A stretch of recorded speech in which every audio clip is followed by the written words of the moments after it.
Welcome to the White House and happy Black History Month to you. Today is an important day at the White House for us. We get to highlight our cabinet, and it's the most diverse cabinet in the history of this country. But more importantly, it's the most talented cabinet in the history of this country. And so part of Black History Month is to celebrate our history, recognize the history we're making day to day, and recognize how far we still have to go. But as we recognize where we are, I like to point out the excellence and talent and thought leaders that we have in the country. And so assembled around this table are the top people in their field, not the top Black people in their field, but the top. And so when we thought about assembling the cabinet, and when the president made his pledge on the campaign trail that he would have the most diverse cabinet in the history of the country, he knew that he could have the most diverse talent, but at the same time have the best talent in the history. So, and we don't have here, and people always say we have 6 African-American cabinet members. Actually, it's 7, because you have to count the vice president, who is also an historic person. So part of what the purpose of this is not just to brag that we have the best talent in the administration, the best Black talent, but for people to understand and know who we are and our life experiences. Jim Clyburn's book is called Blessed Experiences, because he really believes, and I do too, that we're all defined by our life experiences. So what we want to do is kind of share with the country and all of those that are joining us here today what those life experiences were for us, how it drove us to be agents of change, and to dare to be the best in whatever area that we're in. So with that, let me just open it up, and I'll start with Secretary Austin. Your appointment was historic, the first. And I guess the real question is, how did you get to where you are? And did you see it, would be my question. Well, thanks, Cedric. And let me just say up front, I could not agree more with you in terms of the talent that's sitting at this table. I get a chance to work with them on a daily basis. They are awesome. And I really feel honored and fortunate to be on the same team with them. I come from a small town in South Georgia, Thomas-Greenfield, Georgia. I had a great opportunity to go to West Point for my undergraduate education, and my goal in life when I was a cadet was to graduate, complete 5 years in service, which was the mandatory service requirement, and then I was going to get out and go become a lawyer. What I discovered after being in the Army for a short period of time is that I really loved what I was doing. I love being with soldiers. I love leading. I love being a part of a great team, being a part of something bigger than myself. And that passion really allowed me to do what was needed in terms of investing the time, investing the effort to become pretty good at what I was doing. And so 41 years later, I took the uniform off.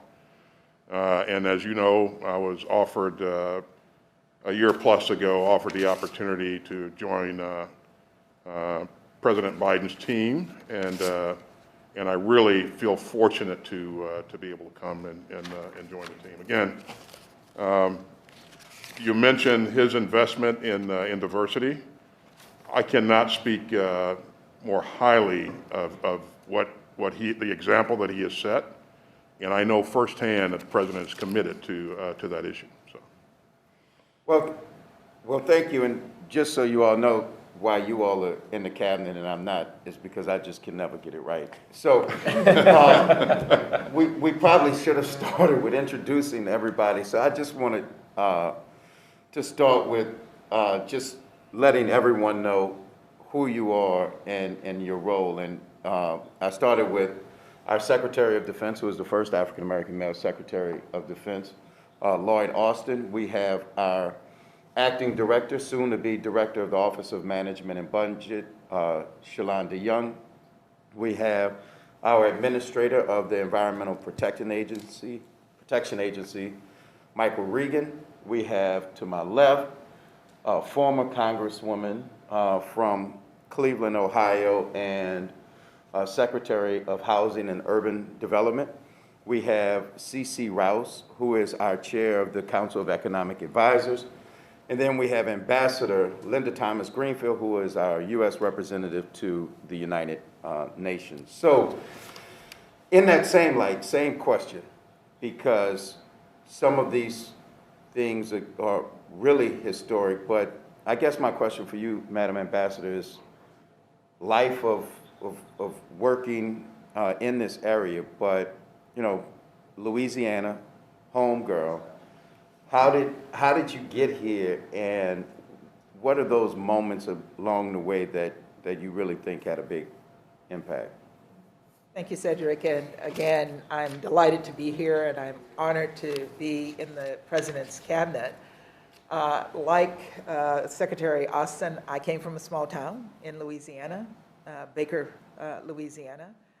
I went to segregated high school and eventually was accepted into Louisiana State University after the university had a lawsuit that ordered the university to take more African Americans. And then I went through 4 years of suffering at that university. It's not a great thing to experience, to be somewhere where you're not wanted. But I look back on that experience and realize that that experience helped me build my adversity muscles that allowed me to move beyond that experience, see that experience as a positive one, despite the challenges that I faced. And I went on to graduate school, and like Secretary Austin, I had intended to go to law school. That was my goal. But I ended up in graduate school and got my first opportunity to travel to Africa when I was 26 years old, and the rest is history. I ended up meeting people who worked at the U.S. Embassy in Liberia, and 30 years later, I was the ambassador to Liberia. And when the president offered me this position, after I'd already spent 35 years in the Foreign Service, I'd retired, I was honored to come back and be his ambassador to the United Nations. Well, thank you. And then, you know, I'll switch right over to our administrator of the Environmental Protection Agency, which your background, your life experiences, and now combined with your role and responsibility of protecting the very communities that we came from, just how has one that set in, but how does it highlight the important role of having Black people at the top of government and in positions of authority? Yeah, thank you for the question. And I too, like my colleagues, it's just an honor to be on the cabinet and sharing it in this space with these people. This is a special group. I grew up in eastern North Carolina, hunting and fishing with my father and grandfather, spending time outdoors. So there's always been a connection to natural resources. Both my parents were public servants. My mother was a nurse for 40 years, father a Vietnam veteran and a retiree of the military. And so public service has always been critical. And I attended North Carolina A&T State University, a historically Black college and university, because, you know, I wanted to get that sort of investment in myself from people that looked like me. I studied environmental science, which, you know, wasn't at the top of the list for higher earning jobs at the time, but, you know, it spoke to me in terms of how I was raised and what I valued. Actually, the first job I had was an internship at EPA. So I spent my first few years at the agency before leaving. And, you know, I did not see a lot of people that looked like me at EPA, which is partly why I left the first time. But as I got career experience in the nonprofit world and in the environmental world, period, there are a lot of us in the leadership positions. So when we are in leadership positions, I think it speaks volumes to people who realize that there are opportunities for more minorities to be in decision-making positions. And it's so important because EPA focuses on public health. We really do focus on public health, and we know that Black and brown and tribal communities are the communities that are disproportionately impacted by pollution, which impacts so many facets of our life. So it's really important that Black and brown and tribal people see us in these positions, especially our youth. It's so important that they see that, and it's a privilege to be in a position to be a part of this history. No, thank you. I mean, you all are all role models and excellent role models. So I love the fact that as we focus and push kids towards science and technology, engineering and mathematics, our STEM field, that they can look up and they can see you and they can see that they can make a difference. And so part of, when I think of Black History Month, I always attribute the quote to King, whether it's true or not. Because he went to Morehouse, I attribute most great quotes to Dr. King. But there's a question that everyone has to ask themselves at some point, and that is, do you want to be a thermometer or do you want to be a thermostat? And a thermometer just monitors the environment and tells you what's going on. But a thermostat monitors the environment, then applies the necessary action to change the environment to what they want it to be. And so as I look around the room and look at a room full of thermostats in terms of changing the environment to what you want it to be, I'll pose a question to Secretary Fudge, because we've been discriminated against so long in housing, whether it's appraisals, whether it's insurance, or whatever it is. How do you see your life experiences now where you are at HUD with the ability to change the environment and the systemic barriers that are always faced African Americans in terms of home ownership? Thank you very much, Cedric. I, like most of you, grew up in a small community, and it was small only because it was an all-Black community. I grew up in a big city. I grew up in Cleveland, Ohio. But our community was just us. I'm one of those kids that grew up with a mother and grandmother, that went to church every Sunday, went to morning service, Bible school, vacation Bible school. I'm that kid. And so as a kid, what we learned was that if you do the best you can, if you get a good education and do all the right things, if you're not as good at as you are better, then you will be blessed to go where it is that you should go. That is how I grew up, with a very supportive family. Now, I lived in a house of about 20 people. So, but the family always made us believe that we could be whatever we chose to be. And so I've been a public servant most of my adult life. But what I have never forgotten is all of the people that I know personally who live in public housing. All of the people that I know today, my mother's friends and extended family who can't live in a decent neighborhood or fix their home.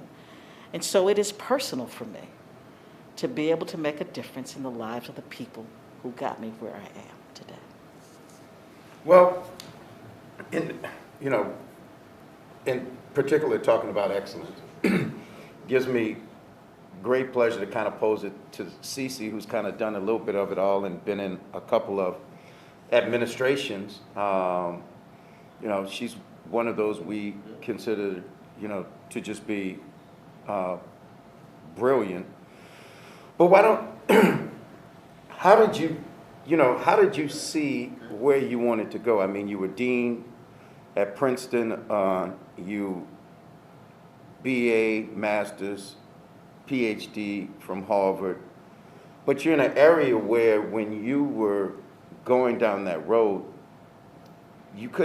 there were not that many people that you could see that looked like you. So, tell us about that journey and how it applies now to actually chairing the Council of Economic Advisors. Well, thank you, Cedric. I had never thought of it quite that way, but now I'm going to have to go back and how did I think about it?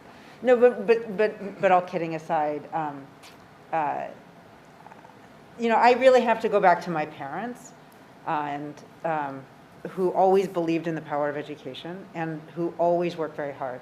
My father was the first black PhD physicist to get a PhD in physics from Caltech. My mother's father sent all three of his daughters to college at a time when black women didn't go. My parents always believed in hard work and the value of education. And they participated in civil rights. I've got great pictures from DC, right after King gave his speech, et cetera. So they participated in civil rights, but they always encouraged us to set a sight and to stay focused on that site. So I went to Harvard. I didn't know what I wanted to study. I was very interested in solving social problems, very interested. That was, I really wanted to help make the world a better place for everybody. I say that naively, but that's what drew me. My mother encouraged me to take a class in economics, and I saw that economics became a tool that one can start to get some purchase on many of the problems that we face. My dad, again, I go back to my dad. He was a researcher, so trying to do that through research came naturally. Yeah, okay, I was, the one black girl in the class. I just never let that get to me. It affected me, but I had my eyes on a bigger prize. I was just really motivated by what I was trying to do. I loved it. And it was that passion and that drive and that feeling like this is what I want to do that has led me here. So I became a professor, but I always wanted to do public policy. So when I had an opportunity to take a leave from Princeton and come and work at the White House, in the Clinton White House, I did. It allowed me to see how policy was actually made, not just thought about. And the rest just keeps going. So it's been a lot of hard work, a lot of sacrifice. The vacations not taken, the weekends spent working. It's great mentors, people who have helped me understand the challenges and not let that get me down, to just pick myself back up and continue forward. And I'll also say there's a lot of luck in there too. Well, let me, now turn it over to our acting director, but soon-to-be director of management and budget. And I tried to put space in between the ambassador and the soon-to-be director, because I just didn't want to just rub it in that we have so many Louisiana people in at the highest level of government. But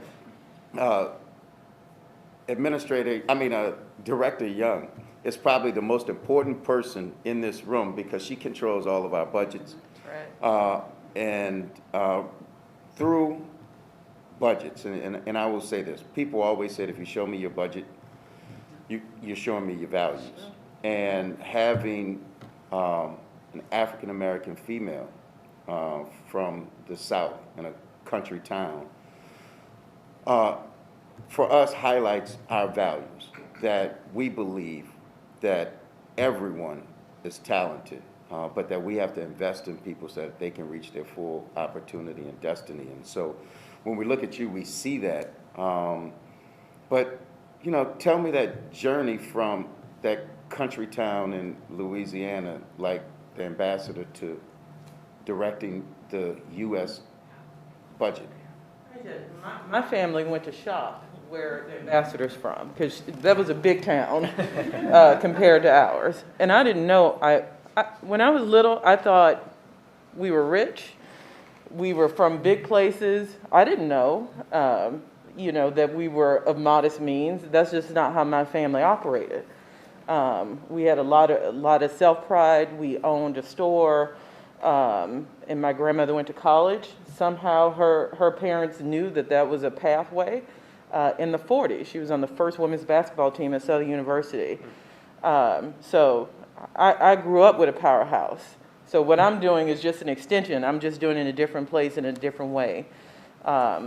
So I love what I do, and I never followed money. I followed what I enjoyed doing. I started as a presidential management fellow at the National Institutes of Health, and whenever Congress called, these people called appropriators would call, and the place would shut down. I was like, who are these people? And I need to know them, and I might need to do what they do. So it's also just keeping your ear out for things that interest you. So I went and found a detail opportunity to go to the committee. Loved it. I cried in the bathroom in the Longworth building when I had to go back to NIH. So I would bug the staff director. He's like, when I have a job, I will hire you, just leave me alone. I watched the elections with the appropriations staff. The Democrats won that election. I was like, what you gonna do? So January 2007, I moved from NIH to the Hill.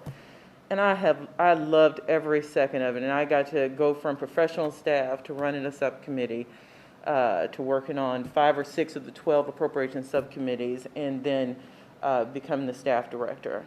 And let me tell you, there's no education for an appropriations staffer. What is that? I didn't know what that was. So as CC would say, it was a little luck. But also, if my grandmother would tell you, it was because I was highly favored, as many of you sitting around this table. So I'd like to go through life knowing that a higher power has my back. I don't really worry about a lot. Things tend to work out. But I also know a lot of people who did the right thing and went to college and worked hard, and it did not turn out well for them. So we at this table get to look out for them and do the right things. And the great thing about this job is I get to work with everyone at this table. Usually it's late night phone calls like, I need to do this, and I get to help fix problems. I got to do that on the Hill. I get to do that now. So I really just love what I do, and I love getting to talk about defense in the morning, EPA in the afternoon, the ambassadors, peacekeeping arrears somewhere in the middle of the day. And I get to meet people like Cece, who give us the larger framework for the economy in which I get to work in, something I didn't pay a lot of attention to till I met her. And so this has just been an honor to get to do this.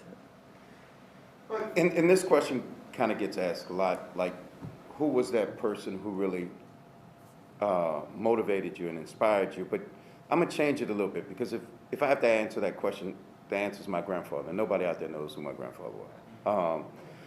But in terms of a public figure who you could see yourself in, or somebody that you said, you know what, I want to break the mold like that person. I want to be like that person. For me, I went to Morehouse because that's where Dr. King went.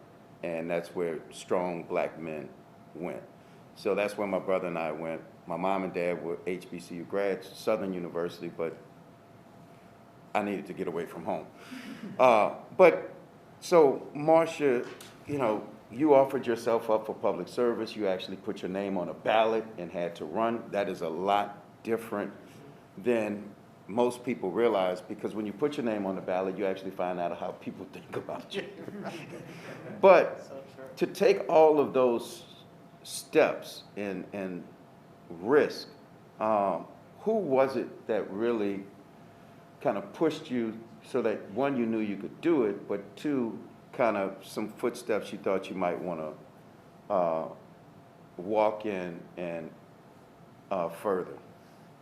If I probably had to pick one person, it would probably be Barbara Jordan.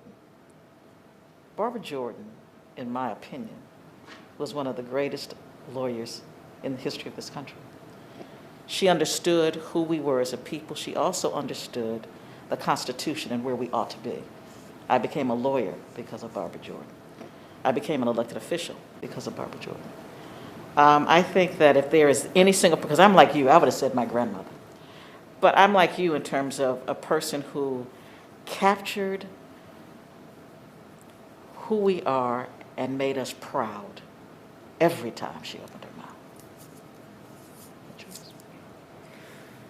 And Cece, you just judging from your first answer, I would say, your father, your mother, but your father inspired you to look at the research side and do all of that. But if there was a public figure or two that, inspired you and you said, you know what, I could see myself doing that, was there anybody that, just comes to mind? So I can't think back so far to public figure when I was coming up. But more recently, Dr. Ruth Simmons has been somebody who really inspires me. So she was part of the team that hired me at Princeton, and she's just so smart so humble. She's been on to be college president at 3 institutions, the first Black president of an Ivy League institution, now giving back in Texas. And she's just so smart, so wise, so warm and considerate, and just so believes in what she's doing that I find her truly inspirational. And I guess, in my world, Secretary, we would grow up and we would want to fight and do all of those things, but you actually did it. And because you did it, we're a much better country and we enjoy the freedoms that we do have. But either at West Point or besides not wanting to be a lawyer, which Marsha and I went on to do, was there someone that you thought really provided a service and risked it all for this country, and you just saw yourself getting there and doing that?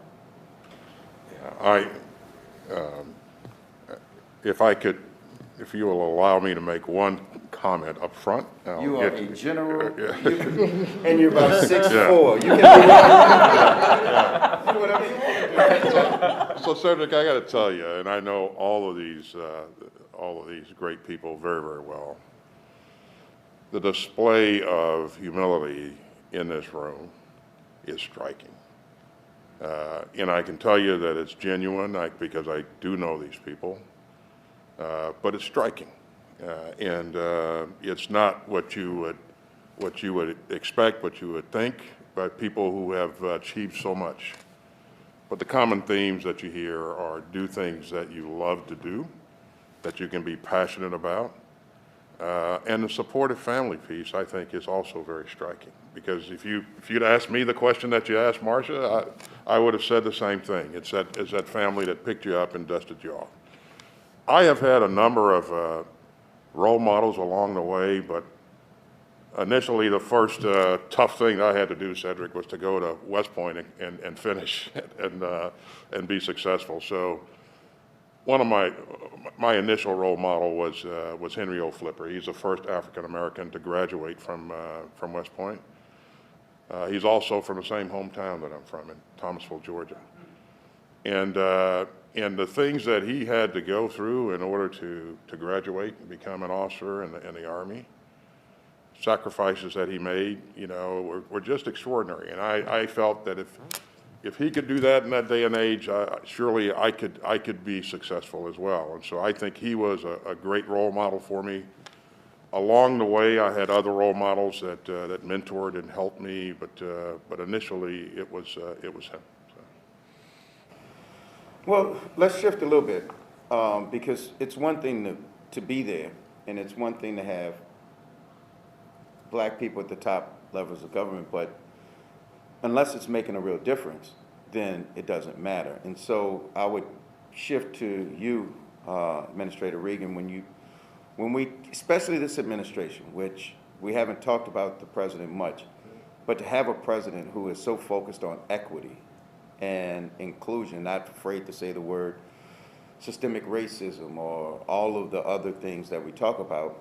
And so you are charged with doing some pretty amazing things. And so the question becomes, with your task and some of these big roles from the infrastructure bill and others, why it's important to have Black people at the top levels of government. I think the representation is so important, partially because of an answer that Marsha gave earlier, which is, for her, it's personal. For me, it's personal. I've had to reach for an inhaler on a high pollution day, and I understand how it feels to try to get that breath. I think many of us have relatives and friends that live in homes in areas where they question the quality of their drinking water. And these are basic rights. Everyone in this country, especially every child in this country, deserves clean air to breathe and safe water to drink. So this is personal. And because I've had experiences and because I understand the challenges, and then when we look at the statistics and understand that our communities are disproportionately bearing the brunt of past transgressions, it fits in very well with the president's theme of equity, justice, and inclusion. And I firmly believe that if we create a rising tide that lifts all boats, then this country can be all that it's supposed to be. And so black leadership is extremely important. Diverse leadership is extremely important because this is a democracy. And in order for a democracy to work, its leadership should reflect the people that it represents. Well, and how excited are you going to be able to say that you're the person, you're the man that removed 10 million lead pipes from homes that distribute contaminated drinking water?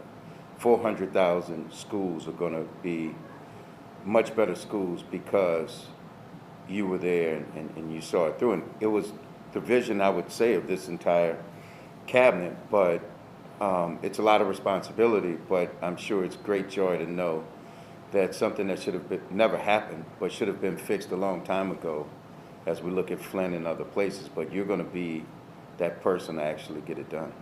It's a labor of love, and thanks to the president's leadership and partnership with Congress, we've got billions of dollars to replace these lead pipes, and we know that there is absolutely no acceptable level of lead for an adult or for a child. We also know that black children living at or below poverty are 4 times more likely to have elevated levels of lead in their systems, which we know can be debilitating and impacts the ability to pay attention, to excel in education. And you just see a domino effect in terms of their contributions to society or lack of contribution to society. And so this is extremely important. The president, its leadership starts at the top. And once he gave all of us the green light to pursue fairness, equity, justice, and inclusion, then the game was on. And we have an awesome opportunity right now to change the lives of people all across this country in all of the positions that we serve. Well, Secretary Fudge, speaking of getting a charge, you actually got an executive order the first week that the president signed that said that you had the charge of rooting out systemic racism in housing. And what the administrator just said, talking about our kids who live in poverty, we know the greatest way to transfer wealth from generation to generation and create wealth is home ownership. And for too many people, that part of the American dream was blocked out. And now, as the person over housing and urban development for all of the country, how do you take that charge, and what have you been able to accomplish so far? I tell you, Cedric, I take great pride in talking about the president when I'm out and about, and I travel a lot, as you know. I take great pride in the fact that first he recognized it. Secondly, that he empowered me to do it. And so what you're going to see over the next couple of weeks is a report that we're doing on the bias in the appraisal process across this country. It is going to be striking and shine a light that people have only talked about and thought about. We're going to show it. We have created an environment in which students now and those who are just able to pay their rent, and we know they can pay a mortgage, but they don't have a down payment. So we're now giving down payment assistance. Black people systematically have been kept out of the credit process because of student debt. We're recalculating student debt so that it is no longer an impediment to get a home. We are as well doing what we call small dollar loans, which has historically been how we've kept black people out of the market, redlining, which we still do today. So we are addressing that. We are doing everything that the president has asked me to do. I don't know if he knows I'm doing half this stuff, but I know he's going to be supportive of it because it makes a difference, and I know his heart and his mind is in the right place. Cece, despite the pandemic and everything else in terms of the economics in this country, we've made some real big gains this year, and it's not in a small part, but in a very large part, to you and your team and the advice and the president and you all's execution. How do you look at that and then look at it through a lens of equity when we talk about all of the things we were able to do? And some of the things in terms of cutting black poverty have been really, really phenomenal. But a lot of people don't know. So we'll take this time to just remind people, you know, where we were when you got here, where we are now, where we were when the president got here, where we are now, and what we've been able to do to move the needle. Yeah, well, sure. Well, we know that the year that the president took office, so we're going back to 2021, when the president came into office, the economy was creating something like 50, 60,000 jobs a month. In December, it had actually lost employment. During the president's tenure, there have been 6.6 million jobs created. Unemployment has come down the fastest in history since in this past year. We've seen child poverty cut almost in half, and especially for black children and children of color. So this economy has come roaring back, in no small thanks to the American Rescue Plan, which first and foremost have provided the resources to address the pandemic. That's the vaccines, the development, getting them, not the development, but getting them distributed, which is most important, getting shots in arms. Then, we have the resources now to be getting the masking and the therapeutics and to continue with the boosters and to look forward. That has been so important because we can see that the economy follows this virus. But it also provided the support for families and businesses to continue operating throughout this year. So this has been a tremendous year in terms of the strength of the economy. We've had the fastest growth in almost 40 years. We're leading our peers. Okay, so we've got, I'm just going to say it, we got the Consumer Price Index results today. We know that there are challenges that remain. And these challenges are particularly difficult for families of color, for black families. We've seen larger wage growth, for lower wage workers, but nonetheless, we know that these price increases are a challenge. So the president is focused on that too. He's focused on it, in terms of trying to find ways to help get the market back in shape. So he's efforts on the supply chain and like ports and helping to get people back to work. Also understand that this is the purview of the Federal Reserve and he respects that. But really importantly, the bipartisan infrastructure law, which will help remove the lead pipes and make so many important investments, is critical to growing our economy and tilting some of those benefits to communities of color.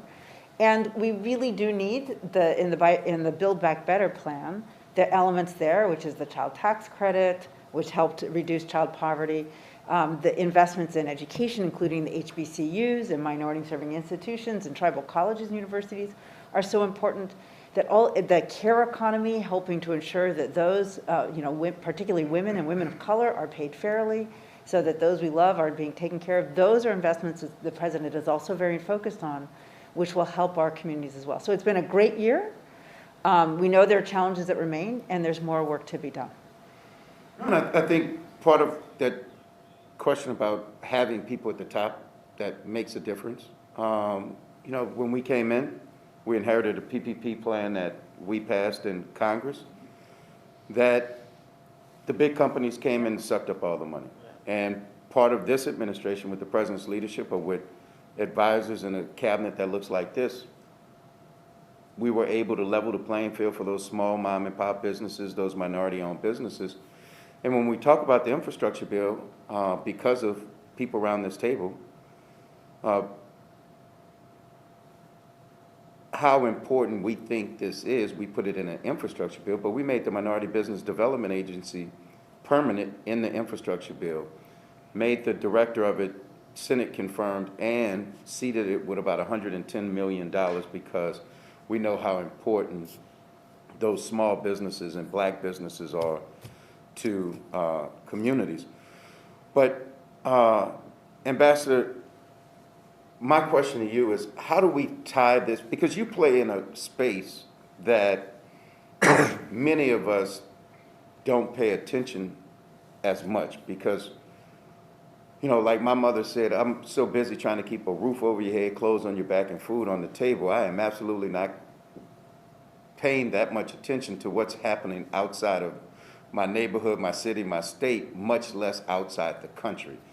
You have the awesome task of managing relations for this country with the world.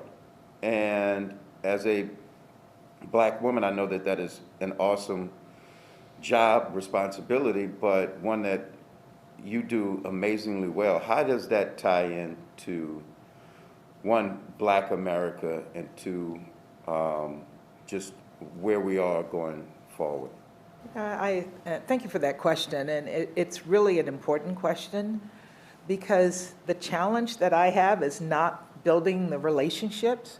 The challenge that I have is making sure that I am pursuing a foreign policy for America that addresses the needs of the American people. So the president established 4 goals when he came on board: dealing with the pandemic, dealing with climate change, dealing with issues of racial inequities and racial justice, and economic recovery. And these are all issues that are important on the international stage that impact everyday Americans. And so I have tackled all of those issues as the ambassador to the United Nations in terms of making sure that our COVID response has been broad, has been known. So when I travel overseas, I always make sure that I am there to receive COVID vaccines that the United States is contributing, because we know that we cannot address this pandemic here in the United States if we don't address the issues overseas. When I'm overseas, we talk about climate change and the impact of climate and what we can do and what other countries can do that will help improve our climate for our environment for the globe. We talk about issues of racial justice, and that is extremely important for me because it's an issue where people think we are weak. And so they think they can criticize us on racial justice issues. And so I have been very, very clear. We do have issues. I can acknowledge those issues. The vast majority of other people don't acknowledge their problems. I don't think China would acknowledge that they have huge human rights violations taking place in China. I can acknowledge U.S. weaknesses, but also talk about what we've done to accomplish dealing with those issues, including having us around the table. And then the issues of economic recovery. The pandemic has had an impact on the entire global economy. And that economy is very connected to our economy. So how we address economic issues around the globe are important to how we address economic issues here. And getting that message out to the American people that you need to care about foreign policy, you need to care about what we do when we are representing you overseas has been an extraordinarily challenging part of my job, but it's been the part of my job that I take the most seriously since I have been in New York. No, and as you speak, you remind us that especially Cece and I probably see it here and then talk about it a lot more, and that's those supply chain issues that are raising costs for people here in America because we're coming out of this pandemic strong, but everybody around the world is not. And so if factories are closing around the world that we get our goods and supplies from, then it is decreasing that supply. And because of the demand, prices are going up a little bit. But, you know, also, I will just tell you this, and it's not a part of Black History Month, it's a part of who I am. You find out how people, you know, care about you and how much they value you when you're down and out. And after Katrina, we saw how people really saw us. But there is a sense of profiteering going on during this pandemic too, and it's something that the administration is trying to address because we believe that this is a country where we're better when we bring people together and we help people when they get knocked down. But speaking of people getting knocked down and helping them, to the woman with all the money all the money in the country. You don't print it, you just spend it. So, point to some areas that we're doing some really good stuff that other people have not done, but we're doing it in terms of equity. And so whether it's community violence intervention that we want to put in Build Back Better and those things. But I think that that's one of the examples of things that this administration that is doing specifically aimed at communities of color to fix barriers and issues that are there. And we can think of education in other areas. But since you're the one that spends all the money, why don't you? Well, one thing of importance to me, and you just hinted at one thing that colors it for me, is disaster response.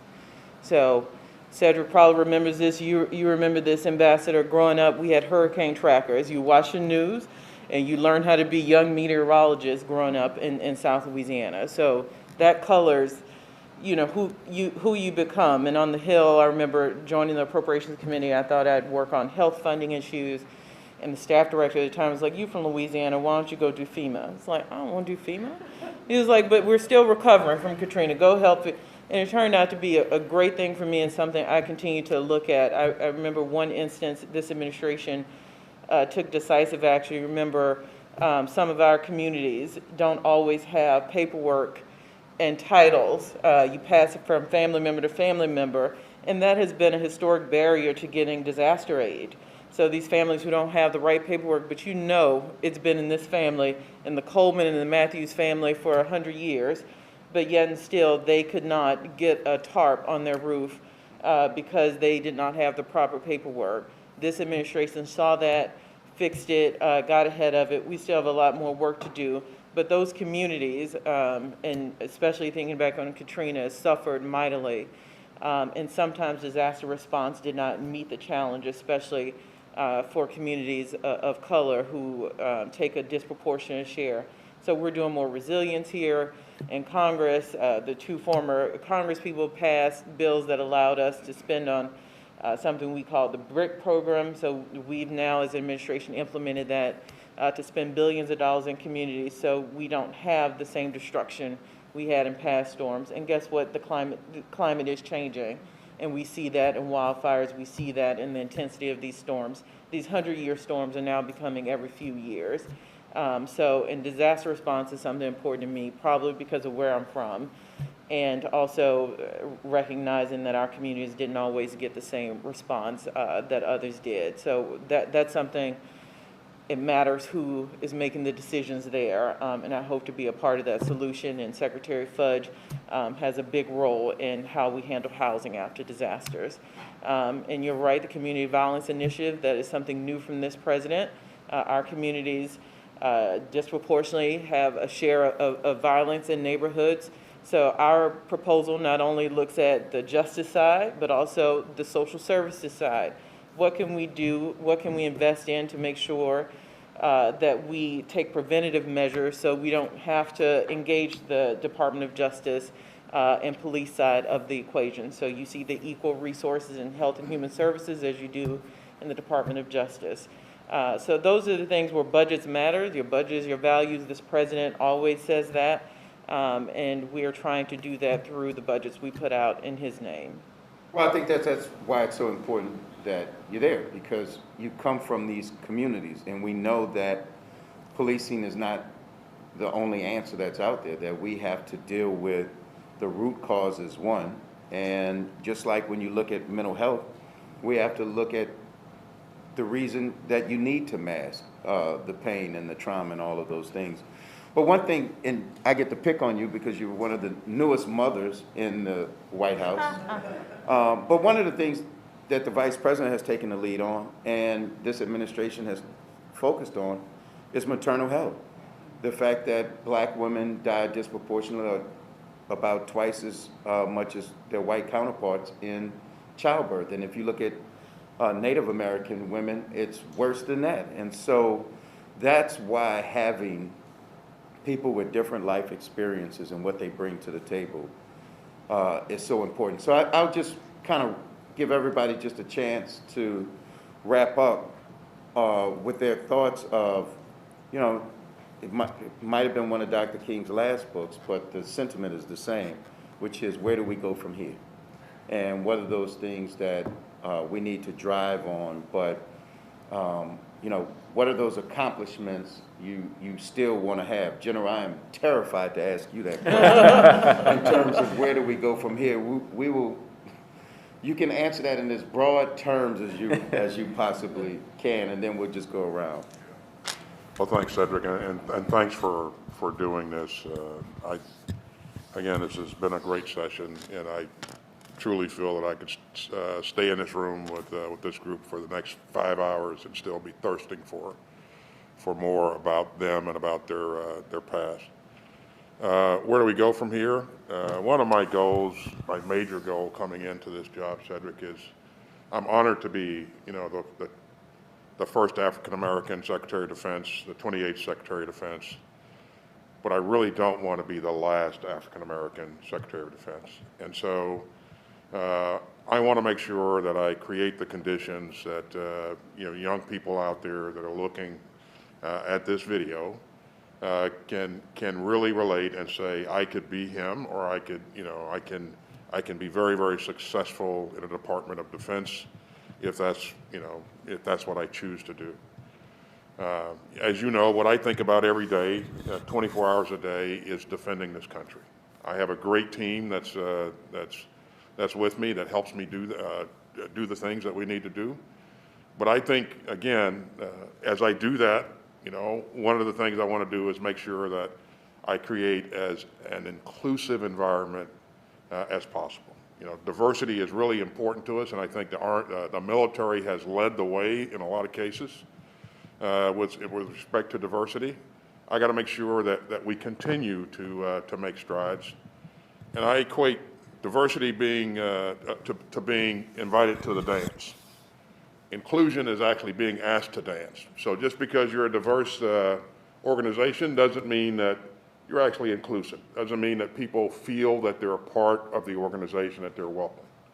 And so one of my goals is to make sure that we have that environment that's not only diverse in the ranks, but diverse in the leadership and inclusive as well.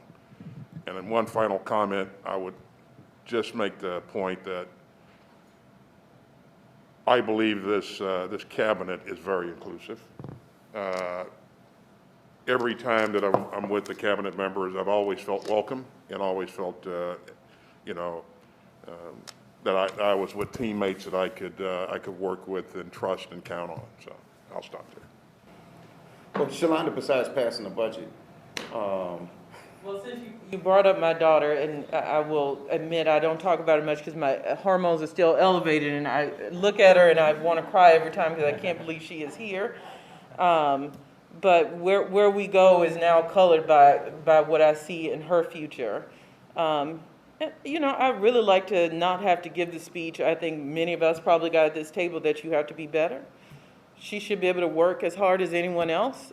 She shouldn't have to be better than someone else just to be given a shot. I really hope I don't have to give her that speech. You know, I do have certain expectations for her, but there's nothing. She doesn't need to be better. She has to do, you know, she has to be herself. So I have a lot of hopes for her future, and mostly I see through her.